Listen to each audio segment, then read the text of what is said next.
ओडिशार आदिकवि सारला दास, अतिबड़ी जगन्नाथ दास, भक्त कवि मधुसूदन राव, व्यास कवि फकीरमोहन सेनापति, विदग्ध कवि अभिमन्यु सामंत सिंह, बाणीकंठ निमाईचरण हरिचंदन, कविवर राधानाथ राय, कवि सूर्य बलदेव रथ,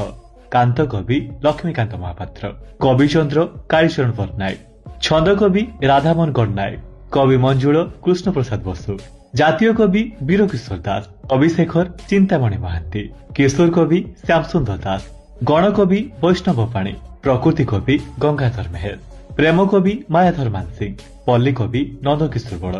उत्कलमणि गोपबंधु दास, उत्कल गौरव मधुसूदन दास, भूमिपुत्र विजु पट्टनायक, नाट्य भारती अश्विनी कुमार घोष, कलानिधि बाछानिधि शतपथी, उत्कल भारती कुंतला कुमारी सावत, उत्कल रत्न विश्वनाथ मिश्र, लोकरत्न कुंज बिहारी दास, उत्कल घंट जदुमणि महापात्र, कवि सम्राट उपेन्द्र भंज,